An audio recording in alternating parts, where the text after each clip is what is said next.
그러나 같은 평온한 토요일 오후, 마을에는 웃음소리가 없었다. 하퍼 가족과 폴리 이모의 가족은 깊은 슬픔 속에서 상복을 준비하고 있었다. 마을 전체에는 평소보다 더 깊은 침묵이 깔려 있었다. 원래도 조용한 마을이었지만 이날만큼은 그 조용함이 더욱 비현실적으로 느껴졌다. 마을 사람들은 무언가를 하면서도 넋이 나간 듯했고 말도 거의 하지 않았다. 하지만 한숨은 자주 쉬었다. 토요일의 휴일도 아이들에게는 오히려 짐처럼 느껴졌다. 그들은 놀이에도 마음을 붙이지 못하고 결국 하나둘 포기해버렸다. 그날 오후 베키 대처는 홀로 텅 빈 학교 운동장을 배회하며 쓸쓸함에 잠겼다. 하지만 그곳 어디에서도 위로받을 만한 것을 찾을 수 없었다. 그녀는 혼잣말로 중얼거렸다. 아, 내가 그 노쇠라도 다시 가질 수 있다면. 하지만 이제는 톰을 기억할 만한 게 아무것도 없어. 그녀는 울음을 삼키려 했지만 결국 눈물이 맺혔다. 잠시 후 그녀는 발걸음을 멈추고 스스로에게 말했다. 바로 여기였어. 아, 그때 다시 돌아갈 수만 있다면 절대 그런 말을 하지 않았을 거야. 세상을 다 준대도 그런 말은 안 했을 거야. 하지만 이제 그는 가버렸고 다시는 절대로 볼 수 없겠지. 이 생각이 그녀를 완전히 무너뜨렸고 그녀는 눈물을 흘리며 터벅터벅 자리를 떠났다.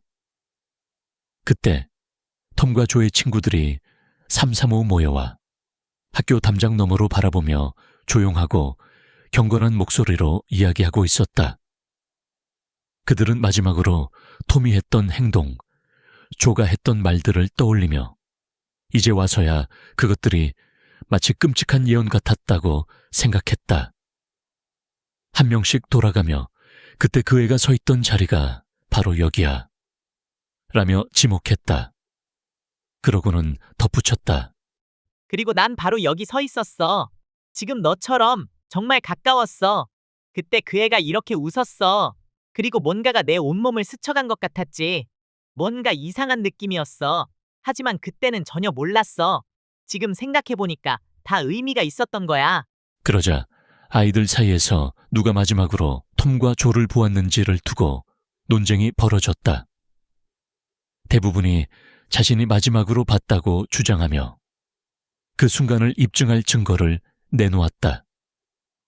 물론 대부분이 과장되고 조작된 이야기였다. 결국 진짜 마지막 목격자가 정해지자 그 아이는 마치 신성한 존재라도 된 듯한 표정을 지었고 다른 아이들은 부러운 눈으로 그를 바라보았다. 한 소녀는 억지로라도 자신이 특별한 기억을 가지고 있다는 걸 증명하려고 말했다. 어쨌든 톰 소여가 나를 한번 때린 적 있어. 하지만 이 발언은 아무런 관심도 끌지 못했다. 왜냐하면 톰에게 맞아본 적 있는 아이들이 너무 많았기 때문이었다. 결국 이 작은 무리는 조용한 목소리로 톰과 조를 추억하며 흩어져 갔다. 다음 날 아침 일요일 학교 예배가 끝나자 교회의 종소리는 평소와 다르게 조용한 장송곡처럼 울려 퍼졌다. 그날은 아주 고요한 안식일이었다. 마을 사람들은 하나둘씩 교회로 모여들었다. 그들은 현관에서 잠시 머물며 낮은 목소리로 슬픈 사건에 대해 이야기했지만 교회 안에서는 아무런 속삭임도 없었다. 다만 장례식 복장을 한 여성들이 자리로 이동할 때 나는 조용한 옷자락 스치는 소리만이 고요함을 깨뜨릴 뿐이었다. 그렇게 가득 찬 교회를 본 기억이 아무에게도 없었다. 모두가 숨죽이며 기다리고 있었다. 이윽고 폴리 이모가 들어왔다. 그녀의 뒤에는 시드와 메리가 따랐고 그 뒤를 하퍼 가족이 검은 상복을 입은 채 따라왔다. 온 교회 신도들이, 심지어 노 목사까지도 경건하게 자리에서 일어나 애도의 표시를 보였다. 그들이 앞줄에 앉자 또다시 침묵이 흐르고 간간히 흐느끼는 소리만이 들려왔다. 곧 목사가 손을 펼치고 기도를 올렸다. 이어진 찬송가와 함께 설교가 시작되었다. 나는 부활이요 생명이니. 설교가 진행되면서 목사는 잃어버린 소년들의 아름다운 성품과 희망찬 미래에 대한 감동적인 이야기를 이어갔다. 청중들은 마치 그 말이 전부 사실인 것처럼 고개를 끄덕였다. 그리고 자신들이 살아있을 때는 톰과 조의 이런 면을 전혀 알아보지 못했고 오히려 장난꾸러기라고만 생각했던 것을 후회하기 시작했다.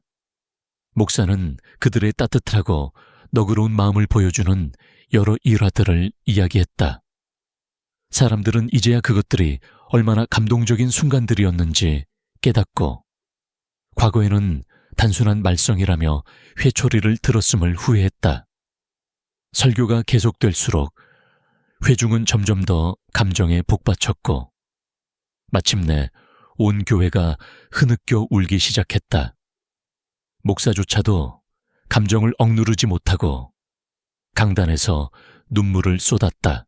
그때 교회 지붕 위에서 작은 소리가 났다. 그러나 아무도 신경 쓰지 않았다. 잠시 후 교회 문이 삐걱 열렸다.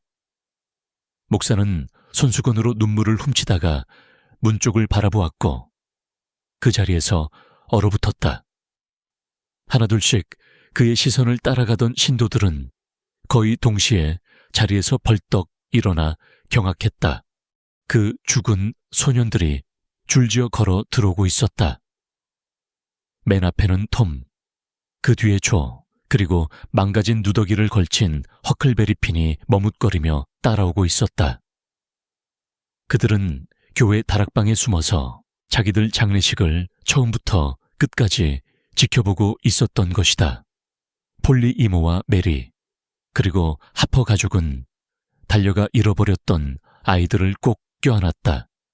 그들은 소년들의 얼굴에 수없이 입을 맞추고 감사의 기도를 쏟아냈다. 그러나 불쌍한 허클베리핀은 어찌할 바를 몰랐다. 모두가 톰과 조를 방이면서도 자신에게는 차가운 시선을 보냈기 때문이다. 그는 어색하게 몸을 움츠리고 어디로 가야 할지 몰라 발을 동동 굴렀다. 그때 톰이 그의 팔을 붙잡고 말했다. 폴리 이모, 이건 불공평해요. 허크를 반겨줄 사람도 있어야죠. 그래야지. 난 반갑단다. 불쌍한 어미 없는 녀석아. 그리하여 폴리 이모는 허클베리핀에게도 다정한 애정을 쏟아부었다. 하지만 그것은 허클을 더욱더 불편하게 만들 뿐이었다. 그 순간 목사가 갑자기 외쳤다. 주께 모든 축복이 흘러오니 찬양하라. 모두 함께 찬송을 부르자. 온 마음을 다해. 그리고 모두 함께 찬송을 불렀다. 올드 헌드레드 찬송가가 힘찬 울림으로 교회 안을 가득 채웠고 천장이 흔들릴 정도로 장엄하게 울려 퍼졌다. 그 순간 해적 톰 소연은 주위를 둘러보며 자신을 부러워하는 또래 아이들의 얼굴을 바라보았다. 그리고 마음속으로 고백했다. 이 순간이 내 인생에서 가장 자랑스러운 순간이다. 속아 넘어간 신도들은 교회를 나서면서 이렇게 말했다. 이렇게 우스꽝스러운 꼴이 된 게 아깝지 않을 정도야. 저 찬송을 다시 한번 들을 수만 있다면 또다시 당해도 좋겠어. 라고 떠들었다. 그날 톰은 폴리 이모에게 1년 동안 받은 것보다 더 많은 꾸지람과 더 많은 입맞춤을 받았다. 그것은 그녀의 변덕스러운 감정이 만들어낸 것이었다. 그리고 톰은 그녀의 행동 중 무엇이 더 하나님에 대한 감사의 표현인지 또 자신에 대한 사랑의 표현인지 도무지 알 수가 없었다.